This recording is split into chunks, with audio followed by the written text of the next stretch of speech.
તો આહિર સમાજ પોતાનું શક્તિ પ્રદર્શન કરી રહ્યું છે. ભગાબારણ લોકોને સંબોધી રહ્યા છે. સીધાજીએ ત્યાં જે જન્મ લઈને આવ્યા છે રાજનીતિના પાઠ શીખવાડનાર કૃષ્ણ ભગવાન, એ યદુકુળનો હું દીકરો છું. રાજનીતિ તો મારા બ્લડમાં છે, તમારી પાસે શીખવાનો આવવું પડે.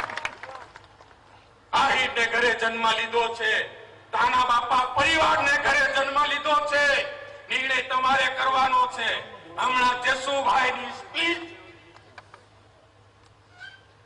તમે પણ સાંભળી છે. એ જીવનમાં કાયમી યાદ રાખીને તમારી વચ્ચે હું જીવતો આવ્યો છું ને કામ કરું છું.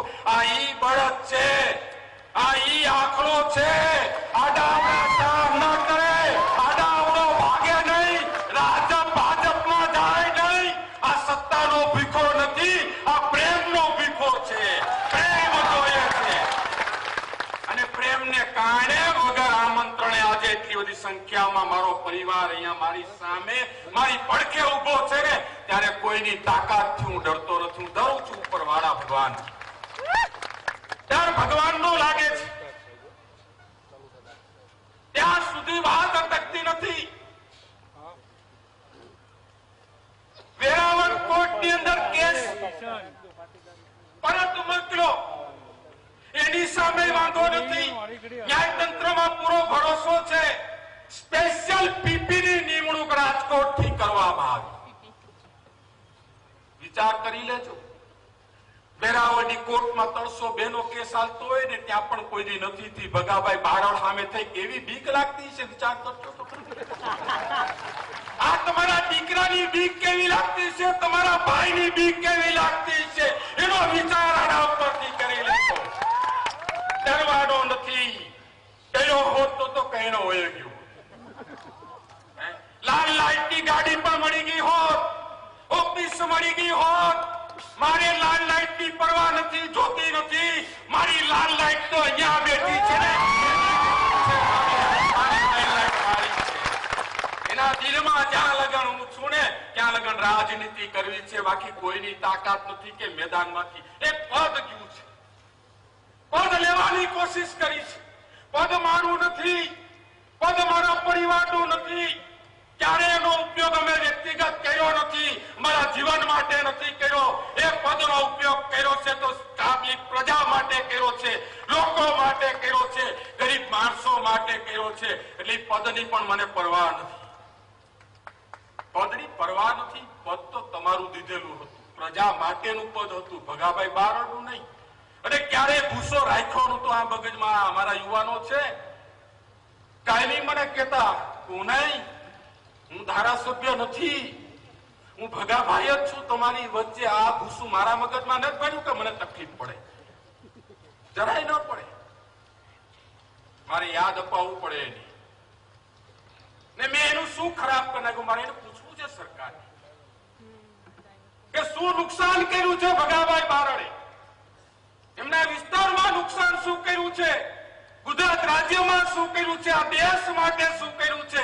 એવી કઈ પ્રવૃત્તિ કરી કે જેનાથી તમે એને કિન્નાખોરીથી પ્રજાએ આપેલું પાક ડિસ્કોલિફાઈડ કરોડ, એ પછી પણ કોર્ટોની અંદર પણ તમે મનમાની કરવા માટેના પ્રયત્ન કરો. એનું કયું કારણ છે મને સમજાવો. મારે એમને પણ કેવું છે. મારે મીડિયા મિત્રો અહીંયા બેઠા છે, મારી વિનંતી છે.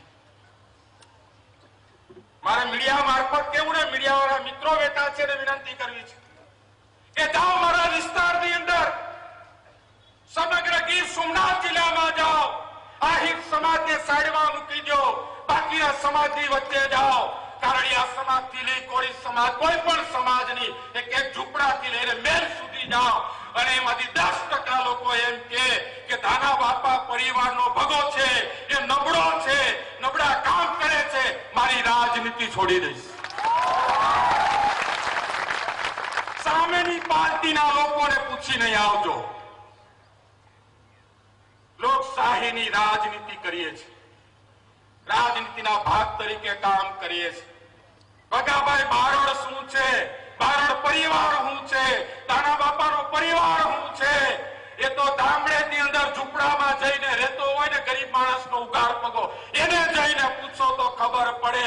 શિરોણ ને જાંબુરમાં જઈને આખો દી જંગલમાંથી લાકડાના ભારા લઈ આવીને પોતાનું ગુજરાન ચલાવતી હોય એ આદિવાસી બાઈઓને અને ભાઈઓને જઈને પૂછો કે ભગાભાઈ ને દાના બાપાનો પરિવાર હું છે ને ત્યાંથી મિત્રો જવાબ મળે ને એ જવાબ લઈને તમે વાત કરવાની કરજો કેજો ત્યાંથી એક માણસ એમ કે બરાબર નથી, ખરાબ છે, એની કામગીરી સારી નથી, તો પણ મને સ્વીકાર્ય છે, રાજનીતિ છોડી દઈશ.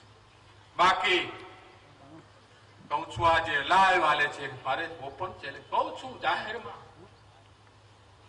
કે એમ નમીશ નહીં.